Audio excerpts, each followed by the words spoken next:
अस्सलाम वालेकुम वरहमतुल्लाह। Blockchain, cyber security, artificial intelligence, machine learning, इस तरह की टर्मिनोलॉजीज़ मैंने सुनी हुई थी और मैं इनको समझने की कोशिश भी कर रहा था। लेकिन पिछले एक हफ्ते से मैं सफ़र में था और मैं उन लोगों के साथ था जो कि इन इमर्जिंग टेक्नोलॉजीज़ के एक्सपर्ट हैं। और मैंने उनके ऑफिसेज़, उनके सॉफ्टवेयर हाउसेज़ और उनके जो टीचिंग इंस्टीट्यूशंस हैं वो विज़िट किए। एक दो जगह पर मेरी एक्चुअली टॉक भी थी उनके साथ, वो किसी और मौजू पर थी।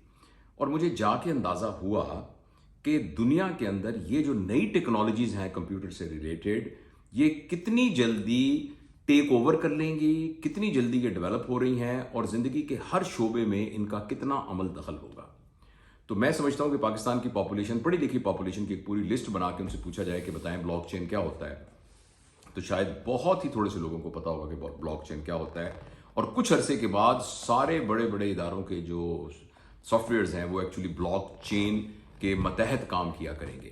तो इसलिए इन सब का जानना बड़ा ज़रूरी है। और पिछले कुछ अरसे से मैं इस बात को भी सोच रहा हूँ और गौर कर रहा हूँ कि दुनिया में जब ये इतनी ज़्यादा तब्दीलियाँ और ऑटोमेशन हो जाएगी तो दुनिया के समाजी निज़ाम के ऊपर, माशरती निज़ाम पर इसके क्या असरात होंगे। तो इस सारे प्रोसेस के अंदर एक हफ्ते में मैंने ये सीखा कि हमारी जो कमिंग जनरेशन है उन सबको बहुत अवेयर होना चाहिए इन अमर्जिंग टेक्नोलॉजीज़ के लिए। अच्छा, अब उस सिलसिले में क्या हो, मैंने नेट पे जब तलाश किया तो मैंने देखा कि इनको आप अगर प्रॉपर इंस्टीट्यूशन में सीखना चाहें तो वो तो माली तौर पर हमारे बच्चों के उनके उनके बस में नहीं है ये कि वो इतने पैसे दे के उसको कैसे सीख सकें। और पाकिस्तान के अंदर जितनी भी डिग्रीज और कंप्यूटर साइंसेस की होती हैं उनमें ये पढ़ाया तो जाता है, लेकिन ये उस लेवल पर प्रैक्टिकली नहीं पढ़ाया जाता जितना कि ज़रूरी है उनको इसका स्किल को हासिल करने के लिए। तो इस सारी फ़िक्र के दौरान और सोच के दौरान जब आप बहुत गौर कर रहे होते हैं और इस बात पर कर रहे होते हैं तो अल्लाह ताला भी सबब बना देते हैं और चीज़ें आपकी मुवाफ़क़त में आना शुरू हो जाती हैं। तो मुझे ये मेरे दोस्त हैं, इनसे ताल्लुक़ हुआ, इरफ़ान से। पहले से मैं जानता था इनको, लेकिन चूँकि मैं इनके साथ 2 दिन मैंने ट्रैवल किया तो मुझे ये अंदाज़ा हुआ कि इनके अंदर ये कैपेसिटी और कैपेबिलिटी है कि ये लोगों को सिखा सकते हैं और इनके अंदर एक जज्बा भी है इस बात का। तो मैं अपने 2 दिन सफ़र के दौरान इनसे मैंने बहुत रिक्वेस्ट की, इनसे बहुत सारे प्रोजेक्ट्स डिस्कस किए। तो इन्होंने मुझसे ये वादा किया कि ये वो जो तो स्किल्स जो है ना, जो तो आम लोग पता नहीं कितने पैसे दे के सीखते हैं, मसलन ग्राफिक डिज़ाइनिंग की कुछ स्किल्स हैं और कुछ ऑनलाइन लर्निंग की कुछ स्किल्स वगैरह हैं, वो कहते हैं कि बिल्कुल आसानी से बच्चों को सिखाई जा सकती हैं। लेकिन ये वाली जो स्किल्स हैं ना, जिनका ताल्लुक साइबर सिक्योरिटी से है, ब्लॉकचेन के साथ है और हाई लेवल की जो स्किल्स हैं जिसके ज़रिए कोई आदमी नौकरी का मोहताज नहीं होता बल्कि दुनिया उसको ढूंढती फिरती है, तो उस सारे में मैंने उनसे प्रॉमिस लिया है। और इस वजह से प्रॉमिस लिया है कि इरफान के अंदर ये स्किल है कि ये मुश्किल बात को आसान करके कर सकता है।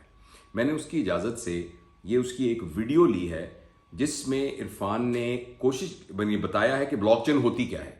और आप ये देखिएगा कि आपका कंप्यूटर से कोई ताल्लुक भी नहीं है, तो आप अगर इस वीडियो को देखेंगे तो आपको बहुत ज़्यादा समझ में आ जाएगा कि ब्लॉकचेन होती क्या है। तो ये मैं सैंपल के तौर पर मैंने ये वीडियो उसके साथ लगाई है। अब इसके मेरी गुफ्तगू खत्म होने के बाद आप वो देखिएगा वो वीडियो, और आप ये देखेंगे कि इंशाअल्लाह अज़ीज़ मैं इनको इस बात पर कायल कर लूँगा कि ये फॉर्मली बेशक मेरे प्लेटफॉर्म से करें या इनका अपना कोई प्लेटफॉर्म हो जिसके ज़रिए से ये हमारी यूथ को ये इमर्जिंग टेक्नोलॉजी सिखा सकें।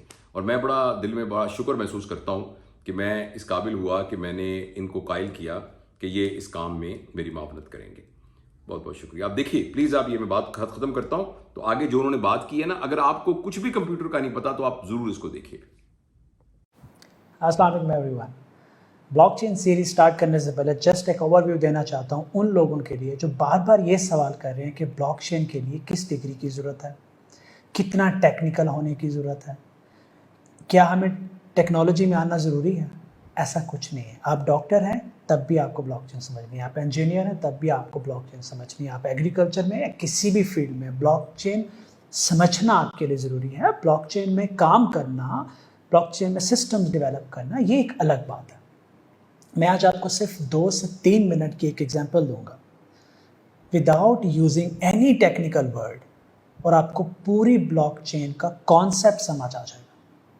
और उसके बाद जब हम सीरीज स्टार्ट करेंगे तो वो सारी सीरीज जो है वो एक एग्जाम्पल के गिर्द घूमेगी। तो ध्यान से सुनिएगा। इमेजिन करें کہ آپ کو ایک انویٹیشن لیٹر آیا, وہ انویٹیشن لیٹر کسی فنکشن کا ہے, وہ فنکشن ایک ہال میں ہو رہا ہے, سب لوگ وہاں اکٹھے ہو رہے ہیں اور اس میں VIP بھی آ رہے ہیں, آپ بھی جا رہے ہو, سیکیورٹی کا بہت انتظام کیا گیا. تو جب آپ وہ ایونٹ اٹینڈ کرنے جاتے ہو تو انٹری پہ ایک گارڈ کھڑا ہوتا ہے یا سیکیورٹی ٹیم ہوتی ہے, وہ کہتی ہے کہ جی انویٹیشن لیٹر دکھائیں آپ اپنا. وہ آپ کا انویٹیشن لیٹر دیکھتے ہیں جس کے اوپر آپ کی پوری انفارمیشن ہوتی ہے, وہ انفارمیشن میچ کرتے ہیں, ان کے ہاتھ میں ایک لسٹ ہوتی ہے مہمانوں کی کہ ان لوگوں نے آنا ہے, وہ دیکھتے ہیں کہ آپ کا نام اس لسٹ میں ہے تو مطلب آپ آتھورائزڈ ہو. اگر آپ کا نام اس لسٹ میں ہے تو کہتے ہیں سر آپ آ جائیں. اسی طرح سارے لوگ گیٹ سے ویریفیکیشن کروا کے اس بلڈنگ کے اندر انٹر ہو جاتے ہیں, اس ہال کے اندر اکٹھے ہو جاتے ہیں. اب جب آپ 500 لوگوں کے ساتھ اس ہال میں موجود ہیں, آپ کو نہیں پتا ہوتا, موسٹلی آپ کو نہیں پتا ہوتا کہ اور کون کون لوگ ہیں, ان میں سے اتھینٹیکیٹڈ لوگ کون سے ہیں, ان میں سے ایسا تو کوئی نہیں ہے جو جاسوس ہو یا ٹیررسٹ ہو. امیجن کریں کہ کسی جاسوس نے یا ٹیررسٹ نے اس بلڈنگ میں انٹر ہونا ہے, اور یہ بہت امپورٹنٹ پوائنٹ ہے. تو اس کو انٹری کے لیے کیا کرنا پڑے گا, اس کو گارڈ کو یا تو چائے پانی دینی پڑے گی, چائے پانی کا مطلب آپ سمجھتے ہیں, یا اس کے پاس جو لسٹ ہے اس لسٹ کو ہیک کر کے کسی بھی طریقے سے اپنا نام اس لسٹ میں ڈالنا ہوگا اور وہ اندر آ جائے گا. صرف ایک جگہ اس نے محنت کرنی ہے اور وہ اندر آ جائے گا جب وہ ان آتھورائزڈ بندہ بلڈنگ میں انٹر ہو چکا ہے اور وہ آپ کے ساتھ کھڑا ہوا ہے. بے شک آپ کو تو نہیں پتا وہ کون ہے, کیونکہ آپ کے پاس تو مہمانوں کی لسٹ نہیں ہے, یو ڈونٹ ایون کیئر. یہاں پہ آتی ہے بلاک چین. میں ان ساری باتوں کو کنیکٹ کروں گا, پہلے ایگزامپل سمجھے, اپنے مائنڈ میں ایک امیج ڈیولپ کریں. اب بلاک چین آتی ہے یہاں پہ. بلاک چین یہ کہتی ہے کہ جب ایک گیسٹ اس بلڈنگ میں انٹر ہو رہا ہے, اس ہال میں انٹر ہو رہا ہے, اس گیسٹ کی ویریفیکیشن کے بعد اس کو اس لسٹ کی کاپی دے دو جس کے اوپر پورے مہمانوں کی لسٹ ہے. اب ہر مہمان کے پاس جو اس فنکشن میں اس ہال کے اندر موجود ہے, اس کے پاس اس لسٹ کی کاپی ہے جو آتھورائزڈ لوگ ہیں جو فنکشن اٹینڈ کر سکتے ہیں.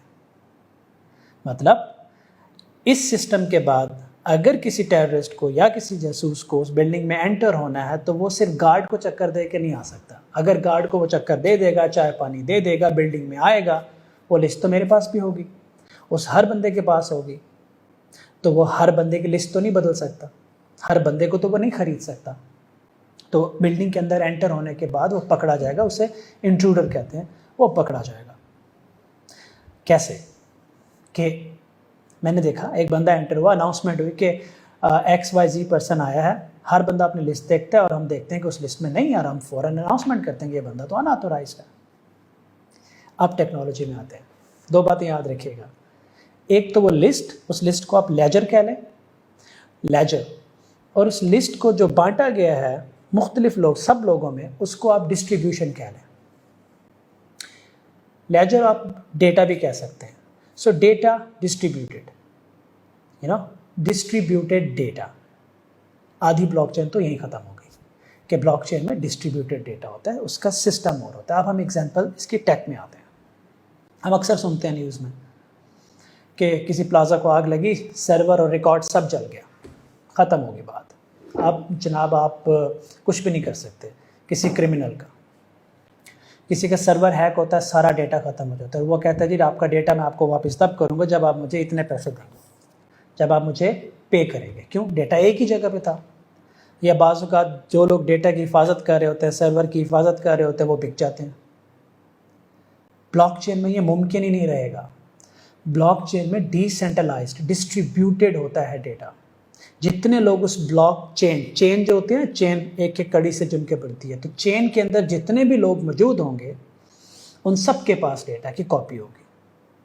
تو نہ تو ڈیٹا ایک جگہ سے تباہ کیا جا سکے گا, نہ ڈیٹا ایک جگہ سے چینج کیا جا سکے گا. اگر کسی نے کرنا ہے تو وہ سب نے کرنا ہے, تو پاور آپ کے پاس آ جاتی ہے.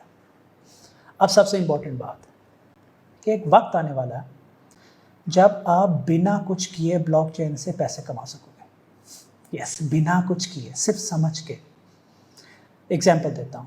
یہ جو آپ لوگ ہاسپٹلس کو, فارمیسیز کو اپنا ڈیٹا دیتے ہیں نا, جو ان کو یہ کہتے ہیں کہ ہمیں یہ بیماری ہوئی, یہ ہماری بلڈ پریشر تھا, یہ ہمارا شوگر تھا, اس کے اوپر ہم نے یہ میڈیسن لی اور اس طرح سے ہم ٹھیک ہوئے, اور یہ مسئلے مسائل ہیں, جو ساری انفارمیشن ہے یہ हॉस्पिटल्स, क्लिनिक्स और ये फार्मेसीज आके लाखों करोड़ों की बेचते हैं आपकी परमिशन के बगैर, गैर कानूनी तौर पे मोस्टली। एक वक्त आने वाला है ये सारी इंफॉर्मेशन के मालिक आप होंगे और आपकी परमिशन के बगैर कोई इंफॉर्मेशन किसी को नहीं दे सकेगा, और जब किसी रिसर्च कंपनी को आपकी इंफॉर्मेशन चाहिए होगी वो आपसे खरीदेंगे, उसके आपको पे करेंगे। इमेजिन करें सालों से हम लोग डेटा वेस्ट कर रहे हैं अपना। तो ब्लॉकचेन को समझना आपके हकूक़ को समझने के लिए ज़रूरी है, क्योंकि एक वक्त आएगा जब हम कहेंगे कि हम आपको अपने डेटा नहीं दे सकते, आप पहले बताएं कि आपके सिस्टम में ब्लॉकचेन इंप्लीमेंटेड है। हाँ जी इंप्लीमेंटेड है, तो मुझे ब्लॉकचेन पे मुझे डेटा चाहिए। आपका डेटा कॉइन्स में बिकेगा। पूरी सीरीज़ में मैं आपको ये समझाऊंगा, पर आपको अब तक ये समझ आ गया होगा कि ब्लॉकचेन में और कन्वेंशनल सिस्टम में क्या फ़र्क होता है। कन्वेंशनल सिस्टम्स जो होते हैं वो सेंट्रलाइज्ड डेटा होता है, एक जगह सारा डेटा पड़ा होता है, उसको एक ही बंदा देख रहा होता है। अब वो बात नहीं रहेगी इसके आने से। अब एक फॉर्मल डेफिनेशन देख लेते हैं। अगर कोई आपसे पूछे यार ब्लॉकचेन क्या होती है, आज मैं आपको आसान तरीन अल्फाज में बताता हूँ। आपने उसे कहना है blockchain is a software, that's it, nothing more than this. Blockchain is a software. इस पर मज़ीद बात करेंगे, लेकिन इसके एक और डेफिनेशन देख लेते हैं। स्क्रीन पे देखिए। What is blockchain? Open distributed ledger that can record transaction between two parties efficiently and in a verifiable and permanent way। मैंने आपको बताया था अभी एग्जांपल में, डिस्ट्रीब्यूटेड की बात भी कर ली थी, वेरीफाइबल की बात भी कर ली थी और ट्रांजैक्शन की बात भी कर ली थी। सी दैट ये उसकी एक फॉर्मल डेफिनेशन है। तो it is all about data security, data privacy. देखते हैं कि ब्लॉकचेन इस वक्त कहाँ पे है। 50 big companies using blockchain technology. ज़रा गौर करें, कंपनीज का साइज़ देखें, ये जायंट्स हैं, इतनी बड़ी कंपनीज हैं ये, और इन्होंने ब्लॉकचेन फुली इम्प्लीमेंट कर ली हुई है। यहाँ से आप अंदाज़ा लगाएं कि कितनी तेज़ी से आ रही। अब इसकी और एप्लीकेशन देखते हैं। ब्लॉकचेन यूज़ केसेस देखें, डिजिटल राइट्स में यूज़ हो रहा है, ये ई कॉमर्स में होगा। अब इसमें मैं पूरी लिस्ट नहीं पढ़ सकता, आप देखें क्या है ऐसा जो नहीं हो रहा। हर जगह ब्लॉकचेन यूज़ होने वाली है। इस लिस्ट को आप वीडियो पॉज करके इसकी स्क्रीनशॉट ले लें और गौर से देखें कि कोई ऐसी जगह है जहां ब्लॉकचेन नहीं आ रही। इसलिए मैं कहता हूं ब्लॉकचेन बहुत ज़रूरी है। और इसके इर्द गिर्द जो आप ये टर्म्स देख रहे हैं, smart contracts, digital currency, security and record keeping, की मैं आपको समझाऊंगा। आपको ये जो जितनी भी डिजिटल करेंसी, जिसे हम क्रिप्टो करेंसी कहते हैं, जिसे हम ये बिटकॉइन है, एथेरियम है, और भी करेंसीज हैं, ये सब के सब ब्लॉकचेन बेस्ड हैं। अगर ब्लॉकचेन नहीं होगी तो ये करेंसीज नहीं बन सकती। इतना ज़रूरी है। अब जब आप इवन क्रिप्टो में भी इन्वेस्ट करना चाह रहे हैं ना, तो आपको ये समझने की ज़रूरी है कि क्रिप्टो के पीछे कौन से वाली ब्लॉकचेन लगी हुई है। जब आपको ब्लॉकचेन का पता होगा तो आप सही करेंसी में इन्वेस्ट भी कर सकोगे। अगर इन फ्यूचर आपको इन्वेस्ट करना पड़ता है, अगर आप ब्लॉकचेन समझ लोगे तो आपकी इन्वेस्टमेंट सेंस बेहतर हो जाएगी। अगेन बहुत बड़ा फ़ायदा है इसका। क्या मुश्किल थी इसमें? कोई मुश्किल एग्जाम्पल नहीं थी। हमने फॉर्मल डेफिनेशन देख ली, सिंपल डेफिनेशन देख ली, एप्लीकेशन देख ली, कहाँ यूज़ हो रही है ये देख। इसी एग्जाम्पल के गिर्द पूरी हमारी सीरीज़ होगी। मैं हर चीज़ इस एग्जाम्पल से कनेक्ट कर दूंगा। एक सवाल है जिसका जवाब मैं अगली वीडियो में दूंगा। वो सवाल ये है कि अगर उस हॉल के अंदर गेस्ट की लिस्ट सबके पास है, उस लिस्ट के अंदर VIPs भी हैं, और वो VIPs चाहते हैं कि हमारा नाम और इन्फॉर्मेशन किसी दूसरे गेस्ट के पास ना हो, तो क्या करेंगे? तो प्राइवेसी ख़त्म हो जाती है। ऐसा नहीं होता। ब्लॉकचेन के अंदर एक एल्गोरिदम होता है, उसे कहते हैं ज़ीरो नॉलेज प्रूफ। मैं अगली वीडियो में आपको ये समझाने वाला हूँ कि ज़ीरो नॉलेज प्रूफ क्या होता है। ज़ीरो नॉलेज प्रूफ क्या, आप इन्फॉर्मेशन वेरीफाई तो कर सकते हो लेकिन देख नहीं सकते। Very interesting. बिना देखे आप इन्फॉर्मेशन वेरीफाई कर सकते हो, और आपकी भी इंफॉर्मेशन को वेरीफाई कर सकते हैं आपकी इंफॉर्मेशन देखे बगैर। नेक्स्ट वीडियो बड़ी इंटरेस्टिंग होगी, मैं इस पर बेसिक लेवल एग्जांपल दूंगा। तो कुछ मुश्किल नहीं है, आपको टेक्निकल होने की ज़रूरत नहीं है, आपको इरादा चाहिए, आपको एक भूख चाहिए सीखने की, आप सीख जाओगे। Thank you very much.